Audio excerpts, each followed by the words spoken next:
This is the city of Bergen in Norway. Apparently it's pronounced more like Bergen in Norwegian, but I'm not going to try to say it that way. Bergen is a really picturesque city on the west coast fjords of Norway, surrounded by mountains. So it might seem like an unlikely place to decide to construct the world's greatest bicycle tunnel. But Bergen has actually been building a lot of great bicycle infrastructure over the past few years, and so is Oslo for that matter, but I made a previous video about that already. Now, when you picture a bicycle tunnel, you're probably thinking about something like this, functional but boring. But this is no ordinary bicycle tunnel.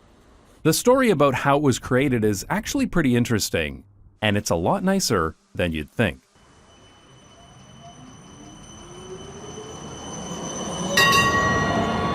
Over the past few decades, the city of Bergen has been building a series of light rail lines called the Bybanen. And in 2016, they approved plans for a new line to connect the city center to the suburb of Fyllingsdalen in the south. This would involve tunneling 3 kilometers straight through the Lovstakken mountain. Now, tunneling is a relatively straightforward engineering task these days, but the most complex and expensive part of any tunnel project is the safety infrastructure. There's actually a company in the US that just skips all of that pesky safety stuff and pretends they can build a tunnel cheaper than anyone else. But we're talking about a real tunnel project here, not a toy tunnel for electric taxis. So in this case, the emergency tunnel had to run parallel to the main tunnel and be wide enough to fit ambulances and fire trucks in the case of an emergency. So that was the plan, build an LRT tunnel with an emergency tunnel running parallel to it. But somewhere during the planning process, a clever person realized that this emergency tunnel, with a few upgrades, could be converted into the longest bicycle tunnel in the world. And that's how the Fyllingsdalen Bicycle Tunnel was born.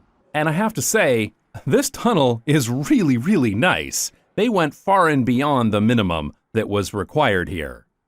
I read that as part of the design process, they employed an architectural psychologist. I didn't even know that was a job. But they did this to ensure that the tunnel was comfortable and inviting, and to provide enough variation to give a sense of orientation and a feeling of advancement as you move through it.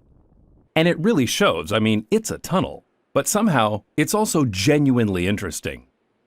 This sign at the entrance lets you know how long your trip will take. They expect cycling to take about 9 minutes and walking around 38 minutes. That's a long time to spend walking in a tunnel, so the designers put a lot of effort into keeping that walk from getting monotonous. Throughout the tunnel, there are 5 rest stops, 4 of which are themed around the 4 seasons. This is the first one, which is apparently summer. The green doors are the emergency exits from the parallel LRT tunnel, which is, after all, the primary purpose of this tunnel. This is the view from inside the LRT tunnel, which is decidedly less interesting, but you can see the green lights showing the location of the emergency exits. This is the winter-themed rest stop. These benches are made of stones that were excavated from the mountain, which is a nice touch. I really like how the changing lighting gives the effect of being in a forest in the winter. Each rest stop is decorated with different artwork and lighting effects. This is the autumn-themed rest stop. The last one before reaching the end is spring. Every rest stop has a door to the LRT tunnel, an emergency telephone, and firefighting equipment. The tunnel also has consistent mobile phone service and over 100 security cameras, as well as very good lighting. Actually, the lighting is really nice. Each segment of the tunnel has its own color, which really helps to make it feel safe, but also to break up the trip and make it more interesting. The tunnel itself is about 6 meters wide. This is split between a 3.5 meter bicycle path and a 2.5 meter path for walking and jogging. And there's a smooth sloping curve between the two so that you're not likely to crash if you accidentally hit it when cycling.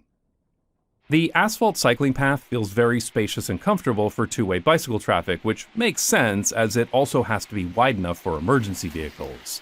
And since European fire engines are reasonably sized, they can fit easily into a tunnel like this. I have a whole other video about the insane size of North American fire trucks, so I'll avoid ranting about that again here. The walking surface is actually really great. It's not asphalt or concrete, but a blue rubbery surface that's cushioned and slip resistant, which makes it really nice for running on. There is a slight gradient to the tunnel, and the far end is about 30 meters higher, but it's not very noticeable. Still, if you want the easiest ride possible, start from the Fyllingsdalen side and go towards Bergen. The tunnel is open between 5 a.m. and 11:30 p.m. every day. Outside, there's a sign showing how many people have walked or cycled through it by day and month, and a warning light that's lit in case of emergency. The tunnel is very well ventilated, and it's kept at a consistent temperature of 7 degrees all year round, which is immediately noticeable as soon as you step inside. It's a bit cold, but it feels like the perfect temperature for biking or running. The ceiling is lined with a waterproof membrane that keeps the inside of the tunnel from getting wet or developing frost. And the tunnel walls are made of these slanting concrete blocks which are designed to reduce echo.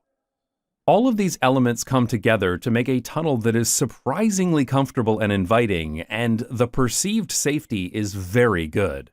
They have obviously put a lot of thought into making this tunnel feel safe.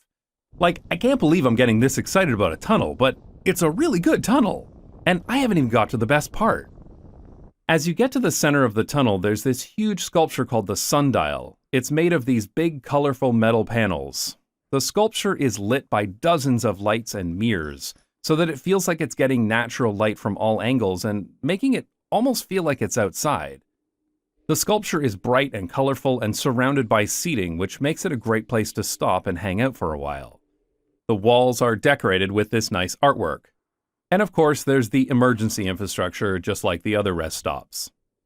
You also might notice that there are numbers on the ground because this is a clock and the time is highlighted. You can see that I visited around 4 o'clock. Pretty cool. I specifically tried to visit during a quiet time in the week so that I could actually show you what this looks like and so that I could film it without bothering anyone.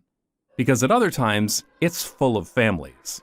When I visited on a weekday, most of the people coming through here were commuting from one place to another. But on Saturday afternoon, the tunnel was full of people. There were lots of people walking and jogging and dozens of kids who were learning to ride a bike.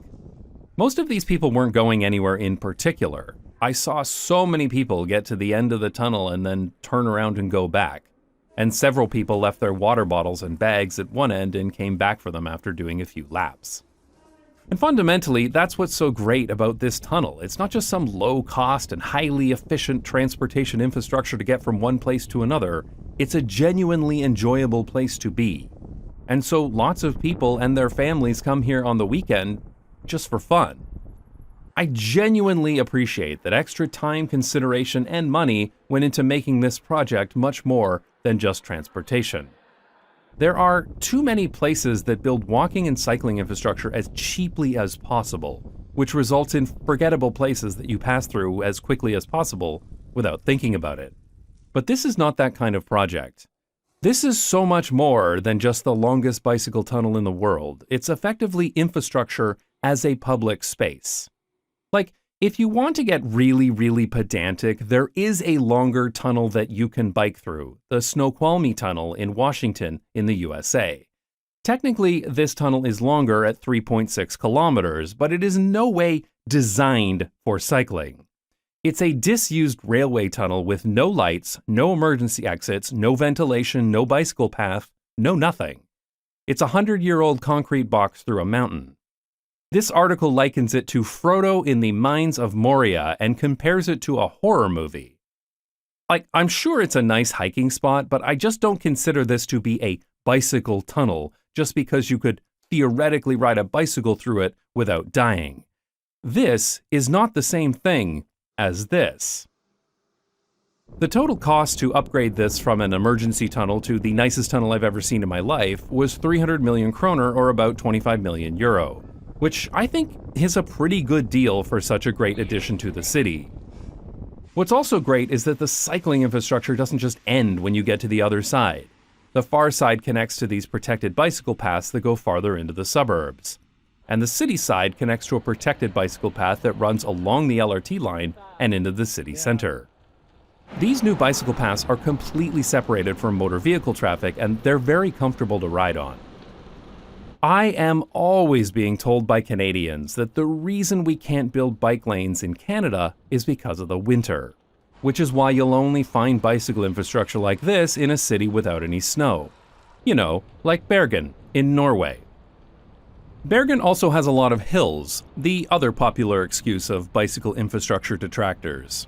This is a city that's great for e-bikes. But for my rides around town, I use the Bergen bikeshare bikes, and since they don't have any electric bikes, I had to use acoustic bikes. The bikes do have very nice stepless gears though, which really helps. In addition to bikeshare, there are a lot of shared scooters as well, and given that these are electric, it's not surprising that they're popular here. Now, I've never used shared scooters before, but I'm ambivalent about them. I think they're probably a net positive for cities, provided that they don't clutter up the sidewalks. They're mostly constrained to official parking spaces here, which is nice. The bikeshare bikes are always stored in docks, and they're similar to docked bikeshare bikes in many other cities, with the same problem that sometimes the closest dock has no bikes. But there were very few bikes in most docks, so they must remove a lot of them during the winter. You sign up in the app and then you can unlock a bike using your phone and start riding. Incidentally, if you're planning on cycling the Fjords Tunnel, make sure you pick up a bike on the city side as there are no bikeshare docks on the far side. There's a dock right next to the LRT station by the tunnel entrance. At the far end of the tunnel is this Bybanen station by a shopping mall, and it's an easy walk to the bus station to pick up a connecting bus to destinations in the suburbs. This is the end of the line in the suburbs. The train then goes into the tunnel and comes out to a station directly on the other side. This is the area directly next to the tunnel. It's a pretty car-centric suburban development. Out here, the LRT runs along a dedicated right-of-way through mostly industrial land. One of the major benefits of tram and LRT lines, though, is the development potential of land along the line made more valuable by the train. Right now, this station has almost nothing around it except this giant open field of asphalt and a handful of industrial buildings. But now that there's an LRT stop here, this place is perfect for urban development, and I suspect this area will look totally different in a few years. This is the best way to grow a city, by building transit first to ensure that new neighborhoods are connected to high-quality transit right from the start, instead of trying to cobble together a viable public transit project in a car-dependent place after traffic has become unbearable. These stations along Line 2 are simple but clean with good accessibility and signage, and they're heated in the winter to keep them from becoming icy. The platforms are built for level boarding, and this is a major reason why I love trams. There is no transportation more convenient to use than ground-level tram stations with level boarding. It doesn't matter if you're walking, pushing a stroller, carrying something heavy, or using a wheelchair. You just walk or roll right onto the tram, and it takes you to where you're going. The trams are spacious inside and the seats are comfortable. These are Stadler Variobahn trains for you transit fans who follow this stuff. They accelerate very quickly and get up to pretty high speeds between stations. I clocked it at almost 70 kilometers per hour. All of the stations are above ground except for this one at the hospital. Because of the terrain here, the only way they could get close to the hospital on the hill was by building underneath. And it is surprisingly far underground. It's a beautiful station with nice artwork, great lighting, and good wayfinding. Now, I'm sorry to have to do this, but literally every single time I mention Norway in any video, there's a bunch of people who come crawling out of the shadows to say, like, infrastructure like this is only possible because Norway has lots of oil. Basically making excuses as to why their country isn't building anything like this. And it's true that Norway has a sovereign wealth fund that's valued at over €1 trillion. But that's not particularly useful to talk about here because a large part of this project was funded by road tolls. Since 2002, motor vehicles have been tolled when coming into the city of Bergen with a price dependent on the time of day and the type of vehicle. And these kind of road tolls are something that every city can and should implement right now to fund transit and cycling infrastructure. No oil money required. Though regardless, I always roll my eyes when I see this oil fund excuse from Americans in particular. I mean, the US is literally the wealthiest country in the history of the world. The entire cost of the recent Line 2 LRT, including all tunneling, was equivalent to around $650 million. Meanwhile, US cities regularly spend this much on routine highway widening projects that don't actually fix traffic congestion. There's plenty of money for transportation projects in the US, they just don't spend any of it on anything other than cars. But I digress. The above-ground entrance to the hospital station is pretty nice. They've built a protected bicycle lane here too, as well as a bicycle parking area. And it's easy to transfer to surface bus routes too.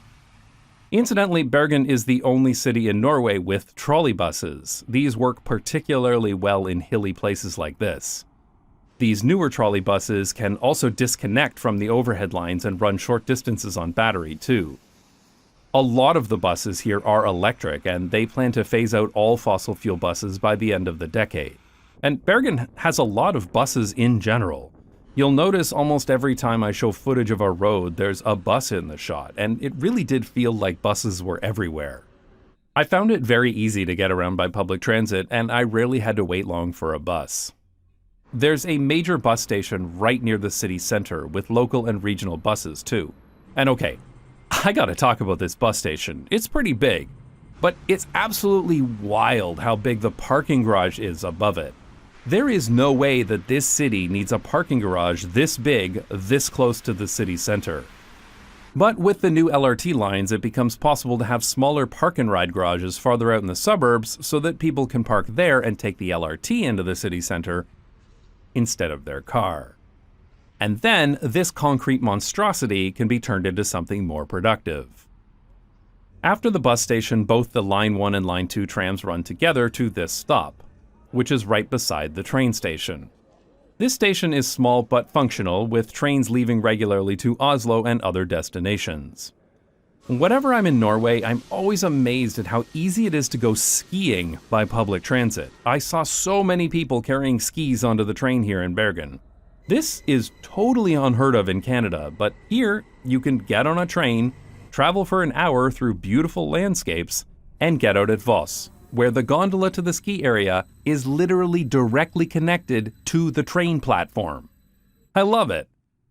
I also like this secure bicycle parking area right beside the train platform in Bergen, which was very well used. Again, we can't have this kind of thing in Canada because of the winter, which is why you'll only see this many bicycles at the train station in a warm, sunny, flat city with perfect weather. You know, like Bergen, in Norway. The next and final stop on the LRT is the city center, which is also the final stop for Line 1. This first LRT line opened in 2010 and it was extended to the airport in 2016. In total, it's 20 kilometers long and has 27 stations. This line was very well used every time I was on it, even in the suburbs. As an airport train, though, it's not ideal. It's definitely a convenient and comfortable way to get to the airport, but it takes a long time because of all the stops. So the entire trip from the city center to the airport takes almost an hour, while you can do it in about half that time by bus or taxi. Still, if you're not in a rush, it is a very nice ride, and it costs less than €5. The tram station in the city center is right beside this park, and this public area around the lake. This area is used for events and festivals. And this used to be a parking lot until 1994. The 1960s really were the worst decade for cities. The city center of Bergen shows a lot of the scars of car-centric development. This is typical of so many European cities that attempted to modernize their transportation systems after the 1950s by building wide roads and parking lots, before realizing that this was a terrible idea. It's sometimes possible to avoid all the cars, like this tunnel, that leads to a pedestrianized area, but there are still too many unreasonably wide roads cutting right through the city center. And while some of the bicycle infrastructure is pretty good in the suburbs, there's basically nothing in the city center. Which is fine if you're riding on small, low-speed streets like this. But on these wide roads, people cycling need to ride right in the middle of traffic, which is way too dangerous for me to try, so I mostly got around by walking and public transit. After the Line 2 Bybanen line opened, the plan was to immediately start construction on a similar line to the north. Unfortunately, after the recent election of a right-wing majority government in city council, those plans have been derailed, because they don't want the tram to run through this street of the historic neighborhood of Bryggen. This is the famous street of Bergen and a UNESCO World Heritage Site that you'll see a million photos of online, though usually with the saturation cranked up to 11 so that they stand out on Instagram. So I was pretty disappointed to read that the new plan is to tunnel the tram under here, which isn't great because tunneling trams under urban neighborhoods is a surefire way to balloon budgets, push out construction times, and ensure that less transit is built. But I also feel like it completely misses the point of trams because they are the single best type of public transit for building great urban places when they're built on the surface. The Amsterdam city center is also a UNESCO World Heritage Site, and the trams make it better, not worse. The original proposal for a car-free Bryggen with the Bybanen line is objectively better than what's here today, and I have to point out that if they're really concerned about historic preservation, they would put the tram back, because there used to be one here. Now, I don't know anything about Norwegian politics, but I am always suspicious of politicians who are really concerned about historic preservation when it comes to trams going by every 5 to 10 minutes, but don't seem bothered by the existing busy road with a constant stream of cars, and the massive road cutting directly through the city center that drivers take to get there.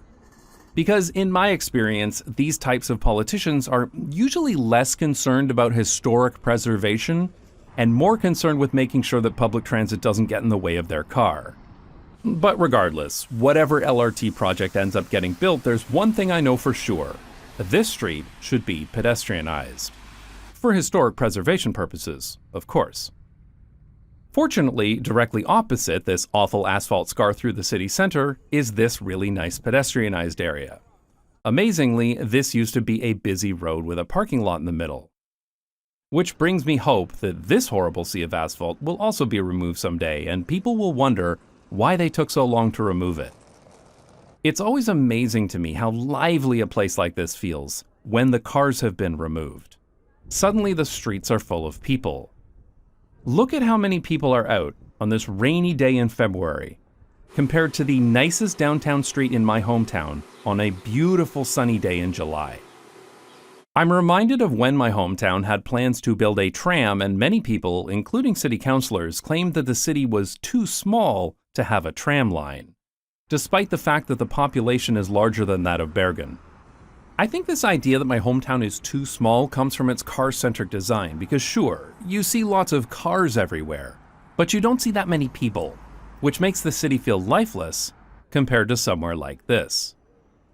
Now, despite the best attempts of 1960s planners, most of the historic areas of Bergen were preserved, and these parts of the city are a major tourist attraction today. Many of the original wooden houses have been maintained, and there are lots of small streets like these which are really nice. I recently made a video about the brick streets in the Netherlands and why they're great, and despite literally showing a clip from Oslo in that video that included this big pile of snow, I had dozens of people tell me that these kind of streets are impossible in places with snowy weather. Some people even called me an idiot for not realizing this very obvious fact, which is why you'll only see streets like these in a sunny, warm, basically tropical city. You know, like Bergen, in Norway. This building here is the entrance to a funicular that you can take to go up the mountain. This is definitely a tourist attraction, but interestingly, they actually have multiple stops so that locals can use this for transportation as well. I've never seen a funicular that stops partway before, and it's odd because funiculars are paired, so that when one car stops, the other has to as well. At the top, you'll find hiking paths and some nice restaurants, as well as a stunning view of the city. It's absolutely beautiful, isn't it? I subjected myself to this typical Dutch weather to prove a point. The weather sucks in Bergen. It is known as one of the wettest cities in Europe. It rains even more here than it does in Amsterdam, which I already think is way too much. Which is probably why the Fyllingsdalen Tunnel is such a popular place to hang out. It's the one place in the city where it's guaranteed not to be raining. All in all, I'm really impressed with Bergen. This is a city that is surrounded by mountains, with terrible weather, in a country where 20% of its GDP comes from oil and gas. But despite having every excuse available, they're still determined to make their city better.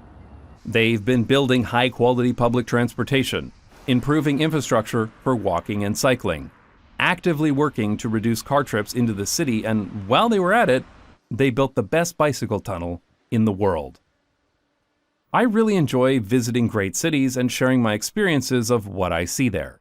My videos just wouldn't be the same if I had to summarize Wikipedia over some stock footage instead of visiting in person. But there's no way I could make videos like this one if it weren't for my supporters on Nebula, so if you'd like to support this channel, please consider becoming a Nebula subscriber. I prefer Nebula over something like Patreon because when you sign up to Nebula, you're not just supporting this channel, you're also getting access to thousands of other videos by over 200 talented creators. Nebula is a subscription streaming service that's built by and for creators and their fans. Many of your favorite YouTube creators are probably already on Nebula, and you can watch their videos without any ads or sponsorship messages. Nebula also funds the production of Nebula originals, narrative films and documentaries that are only available on Nebula. I've recently teamed up with some talented writers and editors to make a new comedy urbanism channel called I Love the City, which is produced with the help of Nebula. I Love the City is also available on YouTube, but every episode is released 2 weeks early on Nebula as a thanks to the supporters who make it possible. And that brings me to my very favorite thing about Nebula. It's owned by creators. It's not financed by venture capital or big tech, and it's not dependent on the whims of advertisers either. Which is why Nebula can support creators and provide them with a platform to make the videos they want to make, without worrying about arbitrary demonetization or optimizing for algorithms. If you'd like to support a creator-owned streaming service and get access to some great videos in the process, then I'd encourage you to try Nebula. If you sign up at the link nebula.tv/notjustbikes, you'll get 40% off an annual subscription. Nebula now has gift cards as well, and my Dutch viewers will be glad to know that you can buy them with Ideal. You can even send one to yourself if you just want to sign up for a year of Nebula with Ideal instead of a credit card. Thanks for watching, and thank you to everyone who supports this channel on Nebula. I appreciate it.